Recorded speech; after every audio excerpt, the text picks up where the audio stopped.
The last chapter. Operation Seventh Seal never happened. Pope Edric never happened, but they could have. Hawk was realizing that every day, somewhere, somebody was formulating machinations designed to advance their own world position to the detriment of his. His job was to make sure that they failed. But most importantly, he meant to see to it that the principles espoused in the new nation's constitution would survive the human condition. It wasn't his ambition to create a legacy of succession. Dennis had been right. He didn't want to always have to win.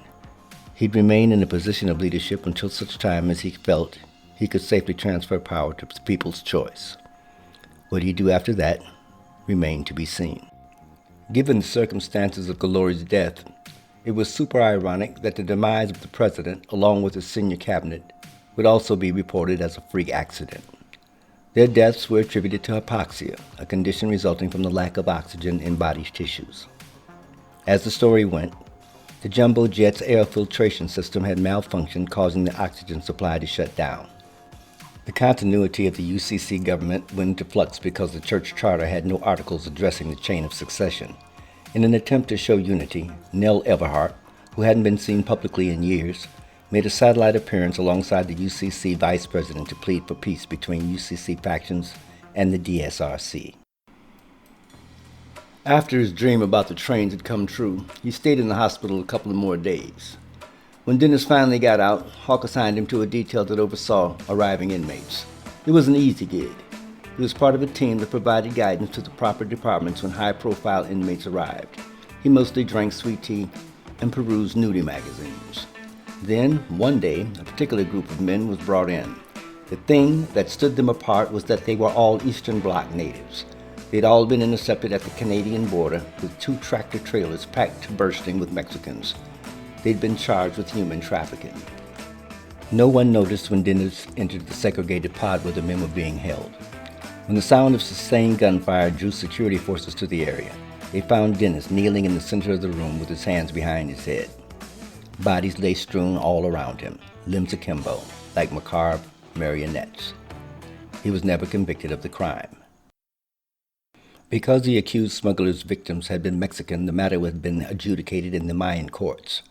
The court found that at the time of the killings, Dennis had been suffering extreme duress. They ruled that his actions had been engendered by acute grief, and further, that as a former prisoner of war himself, he was not responsible for the flashbacks that caused the conduct. The case was dismissed.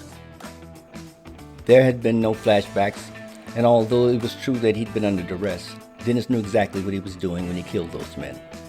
After his acquittal, he acquired the farm where he retired and continued to have prophetic dreams. Dr. Omadera became the most influential person in Africa. At the end of hostilities between initiative fighters and African factional resistors, she was installed as guardian mother of the newly formed Coalition of Pan-African Nations.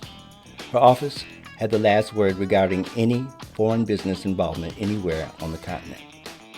Her first order of business was to direct her Department of Continental Resources to establish economic development zones throughout the nations. Copying the Chinese template, she oversaw the training of millions of Africans in the skills needed to transition from working the fields and mines to working the factories. Her intercontinental infrastructure program set the continent on the path to sustained economic stability. In addition to her economic endeavors, Dr. Omadera instituted sweeping continental education programs designed to transform the system from the bottom up. She continued to be a regular at the Cedars, where she tirelessly promoted CPAN. As director of the Root Project, an Afrocentric program designed to promote native languages in educational institutions, Odell Giles became the new nation liaison to the Linguistic Communication Alliance. The Federation of African Nations was dedicated to the perpetuation and dissemination of African languages, dialects, and culture.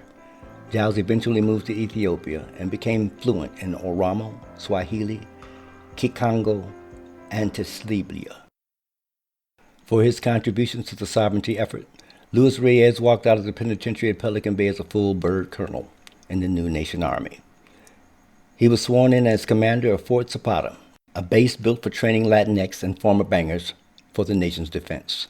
His soldiers were perennially acknowledged for their exemplary discipline, effectiveness, and courage. He remained at the post for the rest of his life. T. Edmund Longstreet resigned from the temple. With the new nation operating as a sovereign constitutional democracy, he had no cause for opposition. Rather than return to radio, he established a production company that promoted major sporting and entertainment events. The receipts funded his Huey P. Newton Foundation. The foundation provided full ride scholarship to students who excelled in the disciplines of medicine and political science. Danny Ortega declined further government involvement and instead established the Society for Cyber Solutions. The open source enterprise was comprised of volunteer world-renowned scientists who conceived theorems to advance the frontiers of artificial intelligence. Jesse married Adelina. The end.